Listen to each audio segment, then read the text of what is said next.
Dzulo laliwisile ya BBC Africa aya natulusa investigation chibomba kuonesa mmene a prophet akulu kwambiri pa dziko lonse lapansi makamaka kuno ku Africa kuno a TB Joshua mmene analili munthu wakuba, mmene analili munthu wozunza, mmene analili munthu wogwiririra, mmene analili munthu wonyoza, mmene analili Chigawenga.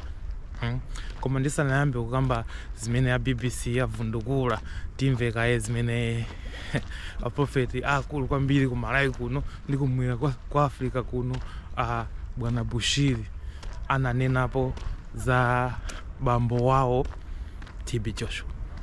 But we celebrate Prophet TB Joshua as a great man of God and a great prophet who stood first, and most of the people knew the prophetic and began to believe in the prophetic because of his ministry. That is what it means when they say, may he rest in peace. That man has toiled day and night. He has had sleepless nights working, laboring for the kingdom, for the ministry, and for God. Ndikuziwa zoti anthu amene muli ndi mafoni, anthu amene muli pa Facebook, anthu amene muli ochangamuka muonera kale documentary imene. Koma Malawi ena samatani, alibe nthawi ya Malawi ena samamva chizungu, ndi ndikupaseni tchutchutchu zimene zanenedwa mu documentary. Number 1, akuti abwana TB Joshua ankayuza azungu. Maona kanzungu kena kake mugulu muja kuphimba maso anthu akuda, anthu akaona nzungu uja basi munthu ndi dolo. Chachiwiri abwana TB Joshua amapanga mamiracle abodza. Ankauza anthu kuti uzinamizira zoti uli ndi HIV, kukupempherera ndi kupezeka kuti munthu uja HIV alibe. Angagwirizana nditi madoba tinali kumamuza kuti iweyo ukhala ndani mfiti ubwera kumene kondiza kuchosa kufiti. Kunali azimayi andi ndi mizimu ubwera kumene kujako ndi kuti agwirizana kale. Ena mpaka nakumamwesa mankhwala kuti akamafika ntchali chimuja azikhala kuti akupeza bwino. Then nkhani yake imeneyo. Lechoyamba angati yazungu apo ndi apo kuphimba maso anthu. Chachiwiri mamiracle onama. Chachitatu munthu uja kuti anali ogwiririra.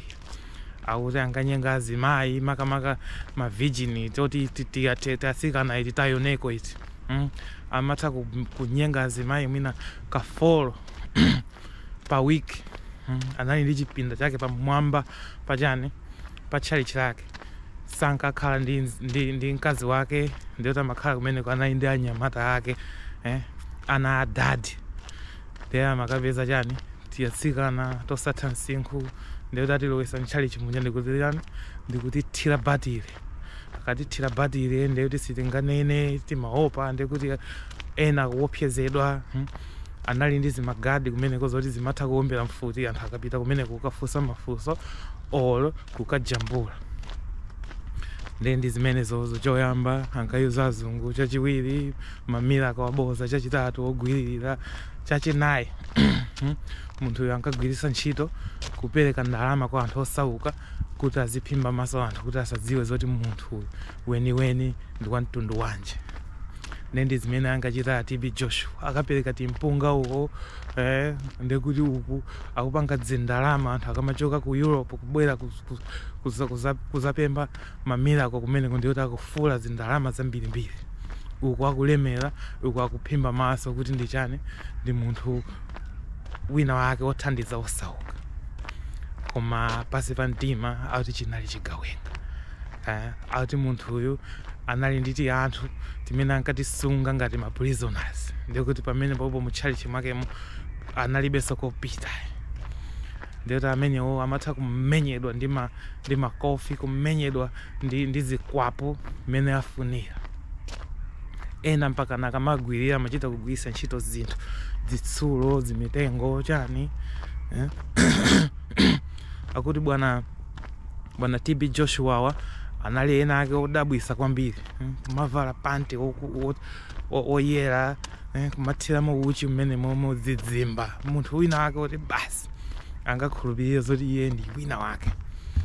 Nde nkhaniyo ngati mukufuna kuimvesa takaone documentary yake ndi yaitali koma nkhani zake ndi zimenezozo. Anali munthu wodabwitsa, anali munthu woyipa. Anthu ambiri azimayi mpaka na 25 ena kuopa kutchula mayina awo, kuopa kuti anthu ena atha kuwawonongera moyo wawo. Koma basi ifeyo monga anthu ophunzira, ifeyo monga anthu ozindikira, tinazindikira kalekale a Malawi kuyambira ku United States zimene zimachitika kalekale. Prophet ndamwita na prophet koma ndiona ngati ndi dzina la wodi. Prophet akakhala kuti ministry yake akutchulita kwambiri zina ndi yeye kuposa Yesu. Prophet akakhala kuti chiposta daily pamakhala iye ndi kamkazi kake kena kake, muziwe zoti amene akuberani, muziwe zoti amene akubera anthu, akuyuza cult of personality kupusisana. Ndi chimene chili chodabwitsa ndi choti anthu amene amapusisidwa kwambiri ndi maprofeti ndi anzathu achizimayi, makamaka anzathu achizimayi akudano. Ukakhala ku America chimozimozi, ukakhala ku Africa kuno chimozimozi. Ngazi akazi akasowa banja, akasowa tindalama basi.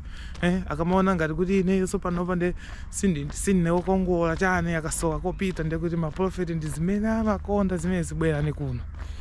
Ndi awo akupita mu chani mu Galiva mu area 18 ma Pentecostal kuno mbwe akutchuka chifukwa cha azimayi nukugunata, azimayi kupusa. Achina TB Joshua apanga ndalama, apha ndalama ndi za ma president ena aku Malawi konkuno, ndi za anthu amboma ena aku Malawi konkuno. Kuona ngati kuti inuyo mutha kukapulumuka chifukwa cha munthu. Kuona ngati kuti nzizotheka ndi zoti munthu uthakala ndi chiwanda choti adaye na ake ya random atha kuchichotsa. Ndi zimene zachitika papa kuti TB Joshua kwa zaka khumi mwina zaka 30 wakhala kupusisa ndani magayi ku Africa kunoko, kumpasa zindalama, kumulemeretsa. Azimayi ake ukazipereka kumeneko. Azungu ndi akuda, ana ndi akulu, midala ndi achinyamata, kumampanga save mukaso yake ya Devil's Synagogue ya ku Nigeria kumeneko. Inu amwene munthu ndi wa ku Nigeria, inu maona ngati chani maskama zambiri pa dziko pano amachokera ku Nigeria ndi ku India, ndi maona ngati kuti basi dolo uyu mulungu wangomukondwerera kuti ayiwe ndikupasa mphamvu zoti ukhale ndi mphamvu kuposa wina aliyense. Amalawi nde nkhani yake ndi imene yoyo. Ifeyo monga achipani china, anthu amene timadana ndi zopusa ngati zimene zizi, tikungosangalala kuti anthu amene mumalemba pa page ya TB Joshua amen ili safe panopa mukuona kuti ndinu mbuzi kwambiri, zitsiru zopanda pake. Ena aya kungomunamizira ndizoona. Kumalawi kuno kuliso ena ngati amenewo. Maona zimene amachita kuti choyamba muzionera masuti ena ake amafuna kuti image yawo ayikweze, aoneke ngati kuti iwo basi wina ake uvala bwino, banja lake likuyenda bwino, ometa bwino, sisi galimoto ya bwino, ndi kuti akapeza katchali chipena pake. Koma kuti alemere iye amafuna inuyo. Ndi kuti daily amwene pa TV aziyika account number yake daily pa TV, inuyo mpereke ndalama kuti inuyo mudalisidwe. Zilingata singa ngati kwa asataniki ya kumalawi aja ota undipase 40,000 ndikulemesani. Kamunthu kalibi ena anachokera muchani munzuzu mukachali chikena kabi panopa ndi awo akuyenda dziko lonse lapansi. Mukaonanso za azunguze muona amene anaonera documentary ya Al Jazeera ija ya chani God Mafia. Munali azungu amene ujamoti muzungu wosuta folio, muzungu wokumwa mowa, muzungu wotukwana, muzungu wokuba. Koma ali ndi chalichi ku Africa ku akalowa mchalichi amen ma miracles zimene momo. Ena ndi awo nditi ineyo nditakuyambisa engine ija kuti yoti sikuyenda kuti ilile. Ineyo ndimatha kuyenda malere. Muzingo zili that kuti zinthu zi ndizabodza.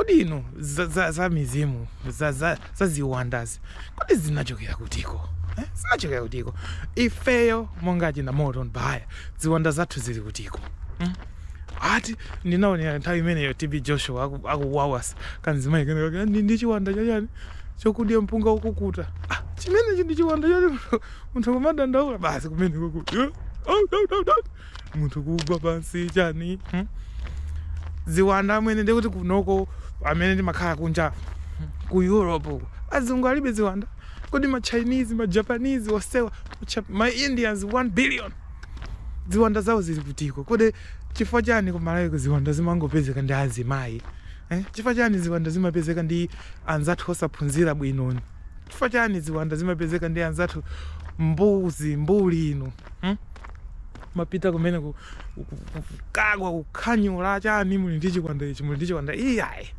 chimene mukufunika iniyo ndi business chimene mukufunika iniyo ndi banja labwino chimene mukufunika iniyo ndi ndalama koma amene tavutika ndiye kubwera kwa documentary imene izi tasangalala enafe kuti please chonde anthu muzindikire zoti ma prophet ali kunjako 200% akungofuna alemere chifukwa chani iwo achina Clefo Dollar achina ndani achina Joe Austin amene akuyenda ma private jet akukhala moyo wina wake ngati kumatamba kuti kodi dziko lisiyitha pompano akumanga amene chi mega church akuwuzani kuti inuyo mukonzekere kumapita wakumwamba koma iwo akumanga madziko pompano golide wawo akudya pompano akunjoya pompano ndi nkhani zake zimene zamala tisapusisike ndi zinthu zawo serious muzingopemphera kwanu kongo ku Katolika uko azikugwirira ni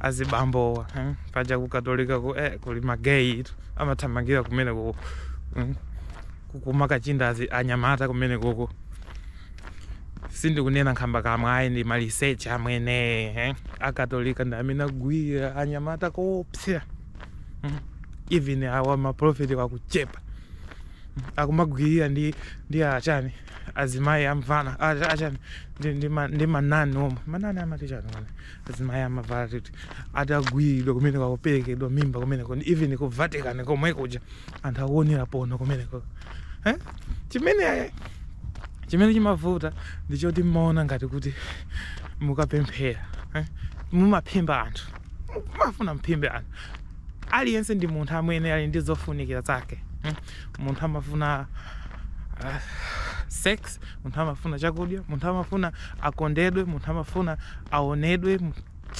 zofuna za aliyense ndi zimodzi basi ndi inuyo mukakhala kuti mwabonga mukuona ngati kuti ndi chiwanda ayi si chiwanda ndi munthu umenewo ndiyena ndi awakupita ndi chiwanda chofuna amuna mu biology si machedwa puberty imene zizatha zimene mukazakula panova ukakhala mwana it's natural kuti munthu uzifuna chani amuna ndeti amwene ayi nde kani yake ndi imene yoyo akuti zili ku Nigeria kwa ndani TB Joshua kugwiririra anthu TB Joshua kumenya anthu TB Joshua kubera anthu ndalama TB Joshua kumakhala ndi ngati chising'anga china chake pena pake kuzungulidwa ndi anthu amifuti kuzungulidwa ndi zigawenga kumenya anthu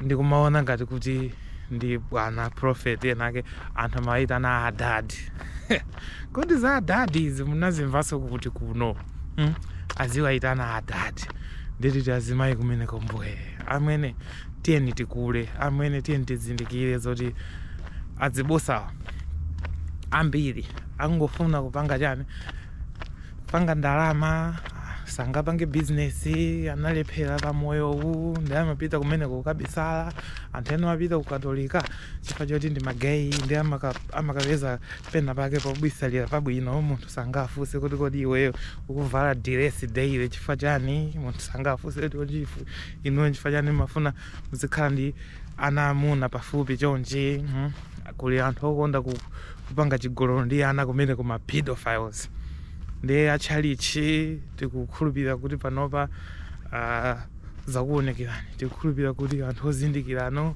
panopa muli even wise tikhulupirira kuti panova azimayi athu please chonde musatipangise manyazi maprofeti akungokuberani kulibe profeti amene kaya mapasidwa chani mphamvu ndi mulungu kuti aone za mawa. Kulibe profeti amene angakuwuzeni zoti inu mulemera. Kulibe profeti amene angasinthe moyo wanu chifukwa choti mwasamba madzi amene iye akatunga pena pake.